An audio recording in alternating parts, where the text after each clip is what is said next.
Good morning students. હવે જો ગયા વખતે આપણે આ લેક્ચરની અંદર આ ચેપ્ટરમાં આત્મપ્રેરણ વિશેની વાત કરી ગયા કે કોઈ પણ વાહક ગૂંચળામાંથી પસાર થતા વિદ્યુત પ્રવાહમાં ફેરફાર થાય તો એ ગૂંચળાની અંદર કંઈક વિદ્યુત ચાલક બળ પ્રેરિત થાય. એ પ્રેરિત વિદ્યુત ચાલક બળ એટલે આત્મપ્રેરિત વિદ્યુત ચાલક બળ અને પ્રેરિત થવાની ઘટના એટલે આત્મપ્રેરણ. એના ઉપરથી આપણે ગૂંચળાનું આત્મપ્રેરકત્વ મળે અને આપણે જોઈ ગયા કે આત્મપ્રેરકત્વની વ્યાખ્યાઓ કેવી રીતે આપી શકાય. એક તો એ ગૂંચળામાંથી પસાર થતા એકમ વિદ્યુત પ્રવાહ દીઠ એની સાથે સંકળાયેલું કુલ ચુંબકીય ફ્લક્સ એટલે એનો આત્મપ્રેરકત્વ કહેવાય. અથવા તો બીજી વ્યાખ્યા એ રીતે અપાય કે ગૂંચળામાંથી પસાર થતા વિદ્યુત પ્રવાહના ફેરફારના એકમ દર દીઠ એની સાથેમાં પ્રેરિત થતું ઈએમએફ એટલે એનો આત્મપ્રેરકત્વ કહેવાય. એના ઉપરથી આપણે જોઈ શકીએ ગૂંચળામાં સંગ્રહિત ઊર્જા એટલે 1/2 Li² જેટલી હોય અને એને યાંત્રશાસ્ત્રની સમીકરણ ગતિ ઊર્જા બરાબર 1/2 mv² એની સાથે સરખાવીએ તો કહી શકાય કે આત્મપ્રેરકત્વ એ ગૂંચળાના પ્રવાહના ફેરફારનો વિરોધ કરે. હવે જોઈએ આજે એસી જનરેટર એટલે વિદ્યુત ચુંબકીય પ્રેરણના સિદ્ધાંત ઉપર કાર્ય કરતું આવું એક સાધન કે જેમાં આપણે વિદ્યુત ઊર્જા ઉત્પન્ન કરી શકીએ. એટલે કે ટૂંકમાં જો આનો મારે સિદ્ધાંત જોવો હોય તો આ સાધન એ વિદ્યુત ચુંબકીય પ્રેરણ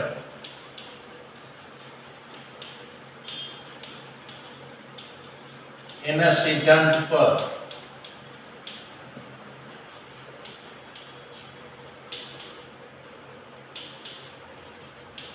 એ કાર્ય કરે. ચલો આની રચના વિશે વિચારો.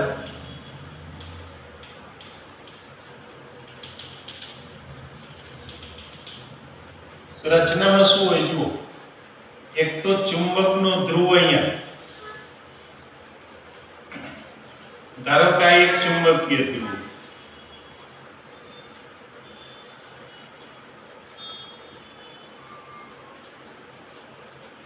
આ કોઈ એક ચુંબક કે જેનો આ એક ધ્રુવ આપણને અહીંયા મળે.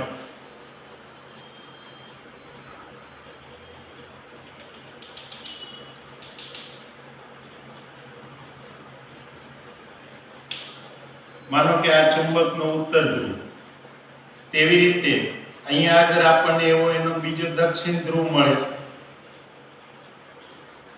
એટલે આ ચુંબકનો દક્ષિણ ધ્રુવ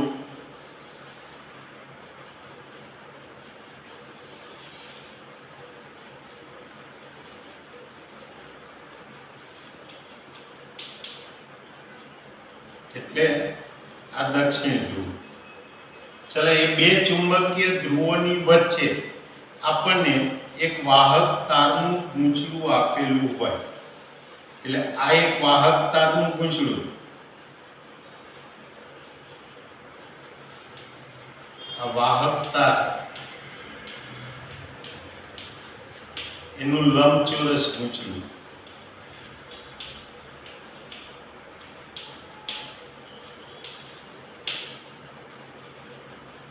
આ ચુંબકીય ધ્રુવ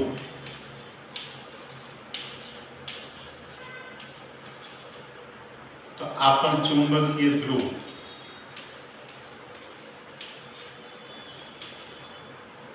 આ એક ગૂંચળાની પરિભ્રમણ અક્ષ એટલે આને પરિભ્રમણ અક્ષ કહીએ. ગૂંચળો આ અક્ષને અનુલક્ષીને પરિભ્રમણ કરે. અહીંયા આગળ આ બે સ્લિપ રિંગ આપેલી હોય એટલે આવી બે રિંગ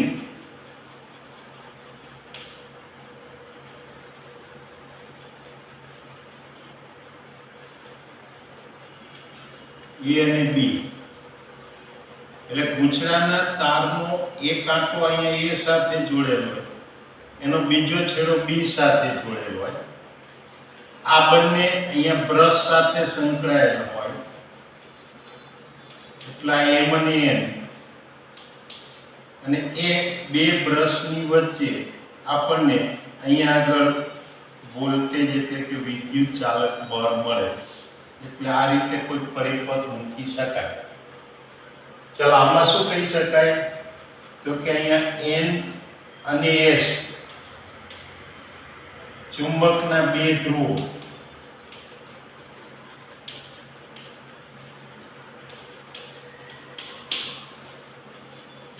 ચલો આ જે ગૂંચળું છે લંબચોરસ ગૂંચળું, એને નામ આપું P Q R S, એટલે કે આ P Q R S એ વાહક તારનું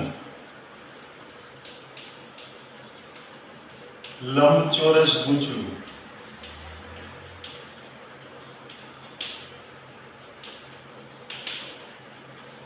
A અને B એક આ બે સ્લીપ રિંગ,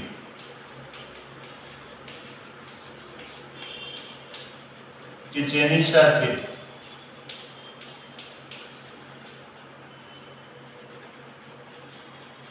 ગૂંચળાના તારના છેડાઓ જોડાયેલા હોય, તો M અને N એ બે બ્રશ કે જે સ્લીપ રિંગના સંપર્કમાં રહે,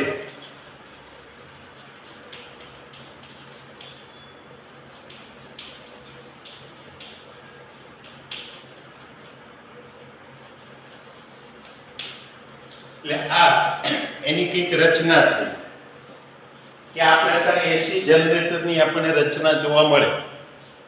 હવે શું થાય કે જ્યારે આ ગૂંચળાને આપણે કંઈક પરિભ્રમણ કરાવીએ ત્યારે એના ગૂંચળાના સમતલ સાથે સંકળાયેલું ચુંબકીય ફ્લક્સમાં ફેરફાર થાય, પરિણામે એ ગૂંચળામાં કંઈક વિદ્યુત ચુંબકીય પ્રેરણ જોવા મળે. તો અહીં હું આમ કહી શકું કે જો ગૂંચળામાં તારના આંટાની સંખ્યા N અને તેના સમતલનું ક્ષેત્રફળ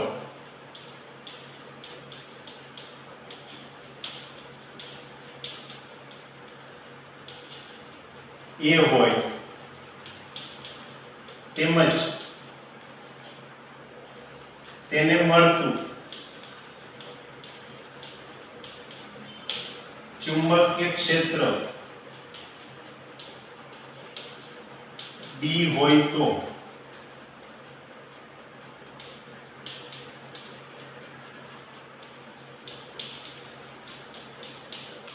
તેની સાથે સંકળાયેલું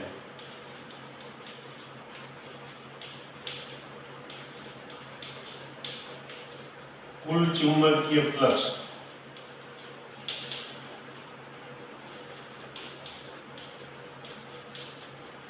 I બરાબર હું આમ લખી શકું BA cos θ, કારણ કે ચુંબકીય ફ્લક્સ એટલે B ડોટ A અને ચુંબકીય ક્ષેત્ર B અને જો ક્ષેત્રફળ સદિશ A વચ્ચેનો ખૂણો થીટા હોય તો B ડોટ A ની કિંમત BA cos θ થાય, માટે ફ્લક્સ છે BA cos θ લખી શકાય. હવે હું આમ કહી શકું કે ફેરેડેના નિયમ પ્રમાણે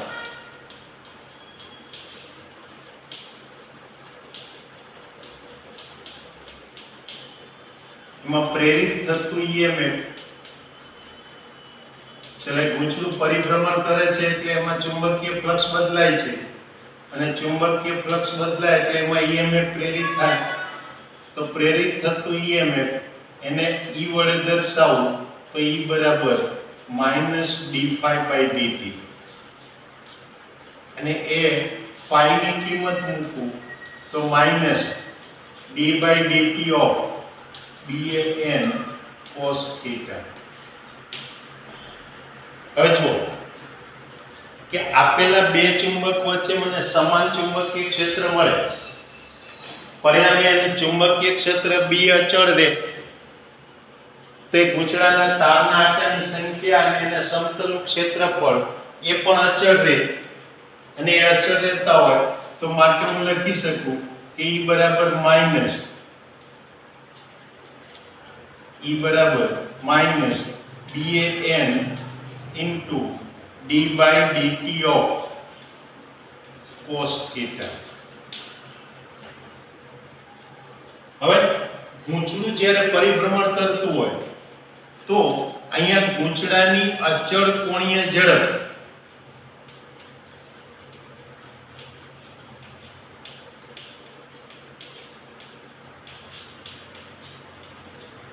જો ઓમેગા હોય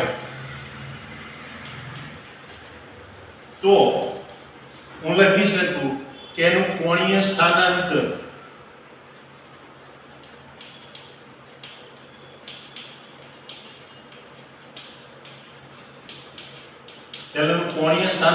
થીટા કહું તો થીટા બરાબર ઓમેગા ટી લખી શકાય, કારણ કે ઝડપ બરાબર સ્થાનાંતર ભાગ્યા સમય, મારે સ્થાનાંતર એટલે ઝડપ ગુણ્યા સમય, એટલે થીટાની જગ્યાએ ઓમેગા ટી લખી શકાય.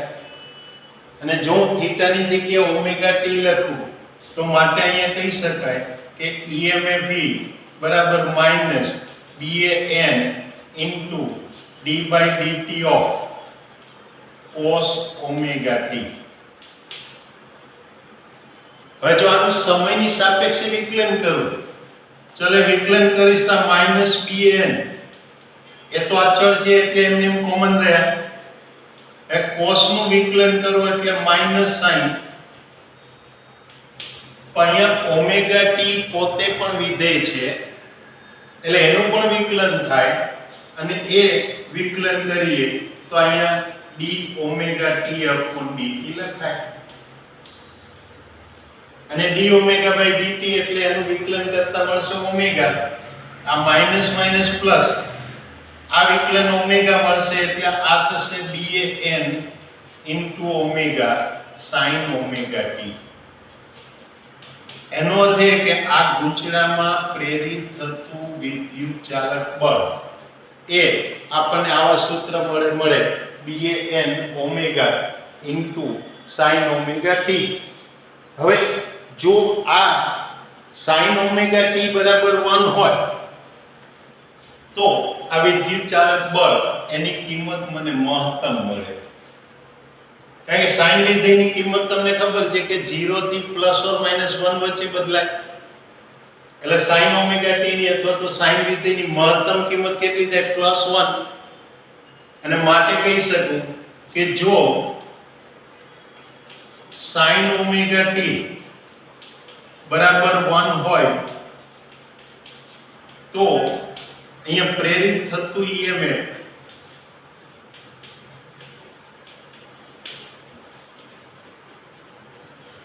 મહત્તમ હોય, એટલે કે E0 હોય,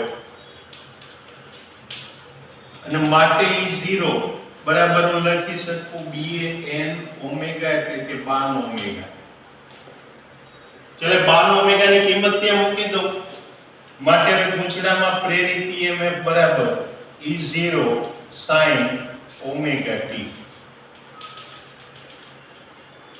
આમાં કહી શકાય કે આ ગૂંચળામાં પ્રેરિત થતું EMF એ sin વિધેય અનુસાર સમય સાથે બદલાય છે, એટલે આ sin વિધેય અનુસાર સમય સાથે બદલાય, એટલે કે હું આમ કહી શકું કે આમ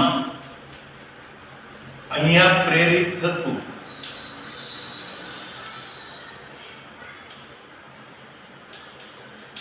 EMF સમય સાથે sin વિધેય અનુસાર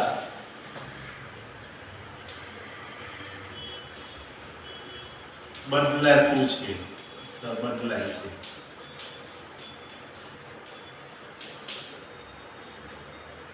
એવું જરૂરી નથી કે આ પ્રેરિત થતું EMF એ માત્ર સાઇન વિધેય અનુસાર જ બદલાતું હોય. એક સાઇન વિધેય અનુસાર બદલાય, કોસાઇન વિધેય અનુસાર પણ બદલાય, અથવા તો કોઈ પણ આવર્ત વિધેય અનુસાર બદલાતું હોય. એટલે કે આ પ્રેરિત EMF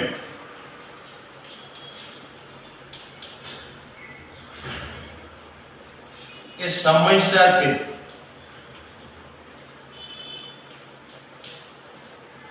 સાઇન વિધેય, કોસાઇન વિધેય કે અન્ય કોઈ આવર્ત વિધેય અનુસાર બદલાતું મળે.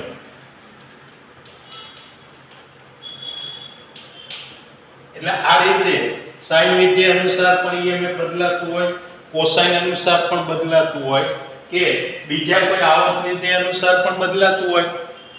હવે અહીંયા જોઈએ કે આ ઓમેગા ટી ની કિંમત, તો ઓમેગા ટી બરાબર હું આમ લખી શકું 2π/T × T. ચલો આની અંદર જો હું t બરાબર 0 લઉં, પહેલો કિસ્સો કે t = 0 લઉં, તો ઓમેગા ટી બરાબર 0 માટે sin ઓમેગા ટી 0 અને માટે આ EMF E બરાબર 0 મળે. એટલે પ્રારંભિક સમયે મને ગૂંચળામાં પ્રેરિત EMF શૂન્ય મળ્યું. હવે જો હું આ t બરાબર T/4 લઉં, તો ઓમેગા ટી ની કિંમત, ચલો અહીંયા T/4 મૂકો એટલે આ t કેન્સલ થયા, π/2 થાય, એટલે ઓમેગા ટી બરાબર π/2 અને sin π/2 બરાબર 1 થાય. એટલે એ વખતે EMF એ મહત્તમ થાય. આનો અર્થ એ કે t બરાબર 0 થી t બરાબર T/4 સમય વચ્ચે જેમ સમય વધતો જાય એમ ગૂંચળામાં પ્રેરિત EMF પણ વધતું જાય, અને T/4 સમયે આ EMF વધીને મહત્તમ થઈ જાય. હવે માનો કે આ જે સમય છે એ T/2 લઉં, ચલો T/2 લઈશ તો ઓમેગા ટી ની કિંમત જો અહીંયા T/2 મૂકી દઈશ એટલે t ગયા 2 ગયા એટલે π રહેશે, એટલે ઓમેગા ટી બરાબર π અને sin π બરાબર ફરીથી 0 થાય. આનો અર્થ એ કે 0 થી T/4 સમય વચ્ચે EMF સમય સાથે વધતું હતું, T/4 સમયે વધીને મહત્તમ થયું, ત્યાર પછી T/4 થી T/2 સમય વચ્ચે સમય સાથે EMF ઘટે છે અને T/2 સમયે ઘટીને 0 થઈ જાય. એટલે આ T/2 એ ઘટીને 0 થયું. ચલો હવે સમયની કિંમત હું અહીંયા 3T/4 લઉં. જો 3T/4 લઈશ તો ઓમેગા ટી ની કિંમત એ મને કેટલી મળશે? 3π/2, એટલે કે sin 3π/2 બરાબર -1 મળે. અને એ વખતે આ EMF ની કિંમત ફરીથી મને કેટલી મળશે? -E0, એટલે મહત્તમ કિંમત મળે પણ વિરુદ્ધ દિશામાં. એનો અર્થ એ કે પહેલી વખતે માનો કે આ બ્રશ m ધન હોય, આ n ઋણ હોય, તો વિદ્યુત પ્રવાહની દિશા એ m થી n તરફ મળતી હોય. હવે બીજા અર્ધ ચક્રની અંદર જ્યારે EMF ઋણ થયું, એનો અર્થ એવો થયો કે પ્રવાહની દિશા તો વિરુદ્ધ થઈ જશે, એટલે કે આ m ધનના બદલે ઋણ થશે, તો n ઋણના બદલે ધન થશે. પરિણામે EMF વિરુદ્ધ દિશાનું મળે એટલે -E0 કહેવાય. હવે જો હું t બરાબર અહીંયા t લઉં તો ઓમેગા t એની કિંમત મને મળશે 2π એટલે sin 2π બરાબર ફરીથી 0 અને માટે EMF બરાબર 0. એટલે આમ 0 થી t વચ્ચે જેમ જેમ સમય બદલાય એમ પહેલા એક વખત EMF વધીને મહત્તમ થાય, પછી ઘટીને 0 થાય, ત્યાર પછી એ t/2 સમય પછી વિરુદ્ધ દિશામાં પાછું સમય સાથે વધે, મહત્તમ થાય અને પછી પાછું ઘટીને શૂન્ય થાય. પરિણામે હું અહીંયા કહી શકું કે જો આ EMF વિરુદ્ધ સમયનો આલેખ દોરીએ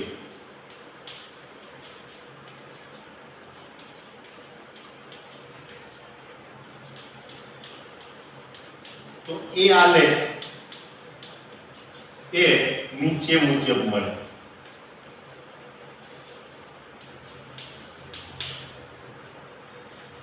કે અહીંયા આગળ x અક્ષ ઉપર આ સમય લો,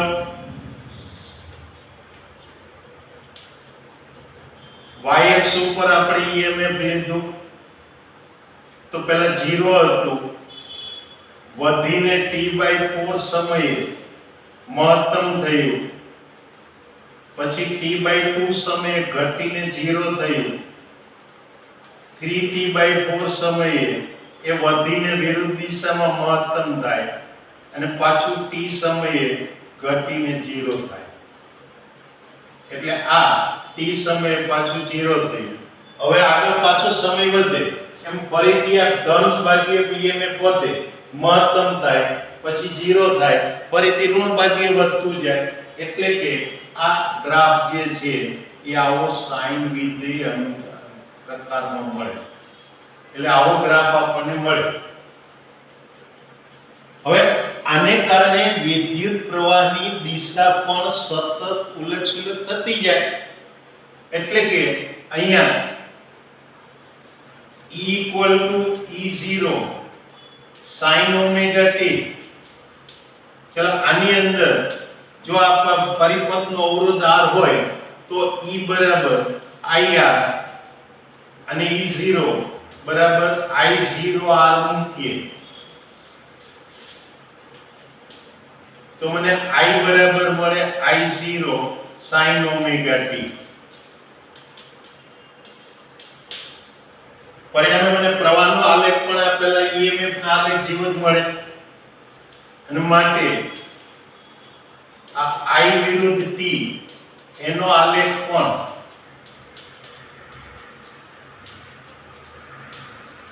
E વિરુદ્ધ t ના આલેખ જેવો જ મળે.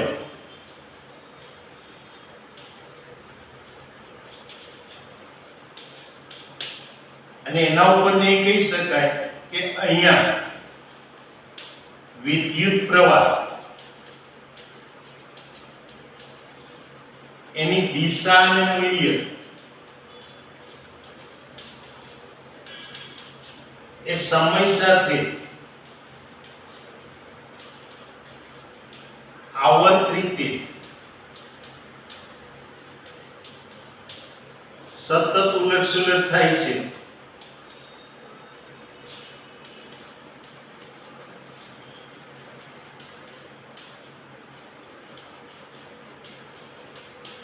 તેથી આ પ્રવાહને ચલો ઉલટસુલટને અંગ્રેજીમાં કહેવાય ઓલ્ટરનેટ, એટલે ઓલ્ટરનેટિંગ કહેવાય.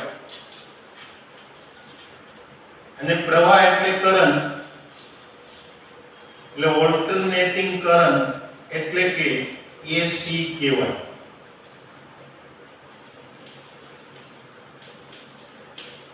યાદ રાખજો આને AC કરંટ સામાન્ય રીતે કહેવાય નહીં, કારણ કે આમાં AC માં C પોતે કરંટ માટે જ છે. એટલે આને ઓલ્ટરનેટિંગ કરંટ અથવા AC કહેવાય. અને પરિણામે આ AC પસાર થવાથી જે વોલ્ટેજ મળે એ વોલ્ટેજને AC વોલ્ટ કહેવાય. એટલે કે આ AC ઓફકોર્સ હું અહીંયા પ્રવાહ લખું છું, લખી શકાય નહીં. એ પ્રવાહ પસાર થવાથી મળતા વોલ્ટેજ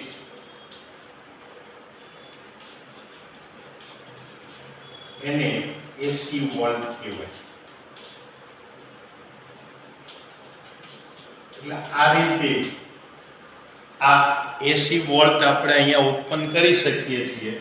માટે આ સાધનને એસી જનરેટર કહેવાય. તો આ આપણા એસી જનરેટરના સિદ્ધાંત, રચના અને કાર્યની વાત થઈ. એટલે આ પ્રકારે આપણે એસી જનરેટર અહીંયા આગળ ઉપયોગમાં લઈ શકીએ એસી વોલ્ટેજ ઉત્પન્ન કરવા માટે. તો આ સાથે અહીંયા આપણા આ ચેપ્ટરની અહીંયા પૂર્ણાહુતિ થાય છે. હવે નેક્સ્ટ ટાઈમ આવતી વખતે આપણે આના પછીનું ચેપ્ટર એટલે કે એસી કરન્ટ્સ વિશેની વાત ભણીશું. ત્યાં સુધી આપણે રજા લઈએ. આવજો. Good bye.